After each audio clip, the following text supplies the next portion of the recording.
Olá, sejam bem-vindos! Aqui é o Mental Chip, o podcast onde o conhecimento dobra a cada informação. Hoje a gente vai fundo em uma questão essencial, porque A Riqueza das Nações, de Adam Smith, é mais do que só um livro de economia. A gente vai ver que ele é, na verdade, o mapa intelectual da era em que vivemos, publicado no ano que simplesmente mudou tudo, 1776. 1776. Guardem esse ano, porque ele não é só uma data no calendário, é um ponto de ruptura. Um daqueles momentos em que a história vira uma página de forma definitiva, sabe?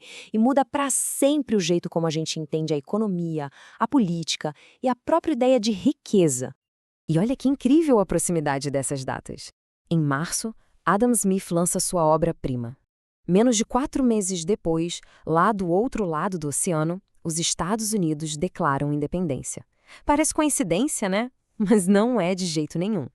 Esses dois eventos gigantescos, um no mundo das ideias e outro no mundo da política, são, na verdade, dois lados da mesma moeda revolucionária.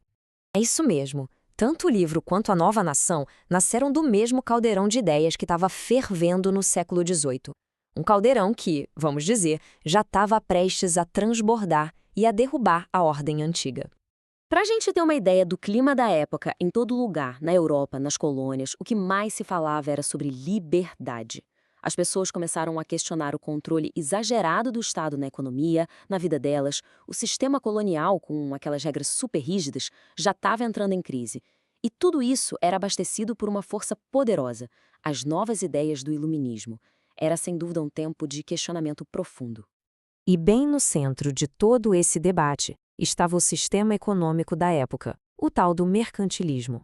Era esse o grande problema que o Adam Smith queria entender e, de certa forma, resolver. A lógica mercantilista era até que simples de entender. Para eles, um país era rico se tivesse muito ouro e prata guardados no cofre. A riqueza era vista como um tesouro limitado, tipo um bolo que não cresce. Para uma nação pegar um pedaço maior, outra, inevitavelmente, tinha que ficar com o menor. Era um jogo de soma zero, onde um ganhava e o outro perdia. E como é que os governos faziam para juntar esse ouro todo? Na base do controle total. Eles davam monopólios para empresas amigas, criavam impostos de importação altíssimos para barrar produtos de fora e impunham regras super restritivas sobre quem podia vender para quem.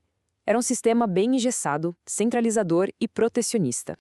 E qual foi o resultado disso tudo? Bom, a economia não crescia direito, a inovação era freada, só um grupinho de nobres e comerciantes levava vantagem, e a tensão com as colônias, que eram obrigadas a seguir essas regras, só aumentava. A Revolução Americana, em grande parte, foi uma revolta contra essa asfixia econômica. E é exatamente nesse cenário que entra Adam Smith e vira a mesa. E ele faz isso de um jeito genial, não propondo uma nova regra, mas fazendo uma nova pergunta. Uma pergunta que mudou completamente o rumo da conversa. E aqui está a virada de chave. A pergunta antiga era sobre o estoque. Quanto ouro tem no cofre? O Smith muda o foco para o fluxo. Quanta riqueza a nação consegue produzir todo ano? A questão deixa de ser sobre o que a gente tem guardado e passa a ser sobre o que a gente consegue criar. Não é o que temos, e sim o que somos capazes de fazer. Essa é a grande revolução intelectual dele. E a resposta dele para essa nova pergunta define a economia como a gente conhece hoje. A verdadeira riqueza de uma nação, segundo Smith, não é o ouro. É a capacidade de produção do seu povo. É a soma de tudo que é produzido em um ano, desde o pão na padaria até os navios construídos no porto. A riqueza, então, é algo dinâmico, não estático.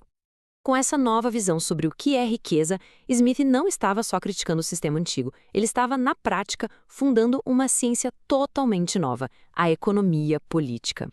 O que torna esse livro algo tão monumental é que pela primeira vez alguém conseguiu juntar tudo isso. Smith olhou para a história, usou seus conhecimentos de filosofia, entendeu de política e, o mais importante, observou como as pessoas comuns agiam no seu dia a dia. A partir disso, ele criou um modelo para explicar como as sociedades ficam ricas, analisando como os mercados, os preços e os salários funcionam. Basicamente, ele transformou o caos da vida econômica em uma teoria organizada. E isso não era só uma teoria no papel, não. O próprio Smith estava super ligado nos acontecimentos da sua época. Enquanto ele estava lá revisando as provas finais do livro, ele chegou a escrever sobre os distúrbios americanos, criticando abertamente as políticas britânicas, como os impostos injustos e os monopólios comerciais que deixavam os colonos tão irritados. E aí a conexão fica perfeita, né? A luta dos americanos era, na prática, pela liberdade do controle econômico de um império. Já a teoria do Smith era, no papel, a justificativa perfeita para se livrar do controle econômico do mercantilismo. O livro dele deu a base teórica para a revolução que já estava acontecendo. E tudo isso nos leva ao próprio título do livro, porque A Riqueza das Nações não é só um nome qualquer, é uma declaração de princípios. É, na verdade, uma provocação e tanto para a época. Pensem bem, ao falar em riqueza das nações, no plural, Smith está dizendo que a prosperidade não é algo exclusivo dos reis, não é um privilégio de uma elite, que ela não nasce da exploração ou de monopólios que o governo garante. Muito pelo contrário, a riqueza é criada pelo trabalho de pessoas comuns, o agricultor, o artesão, o comerciante, e ela cresce de verdade em ambientes onde existe liberdade para produzir, para trocar e para competir. No fim das contas, o livro é um verdadeiro manifesto, uma declaração de que a liberdade econômica não é só um ideal bonito, mas sim o motor que faz a prosperidade de todo mundo acontecer. Então, vamos amarrar as ideias principais. Primeiro, 1776 foi o ano em que a luta por liberdade política e a teoria da liberdade econômica se encontraram. Segundo, o livro de Smith simplesmente demoliu a ideia mercantilista de que riqueza era ouro e a redefiniu como a capacidade de produção de um povo. E, por fim, ao fazer isso, ele não só fundou a economia moderna, mas também deu a base intelectual para as revoluções que estavam mudando o mundo. E tudo isso nos deixa com uma pergunta para nossa próxima análise. O Smith começa o livro com um exemplo que parece até bobo, uma pequena fábrica de alfinetes. A questão é, como a simples ideia de dividir uma tarefa tão pequena pode ser a chave para destravar a riqueza de uma nação inteira? É isso que a gente vai descobrir na nossa próxima exploração.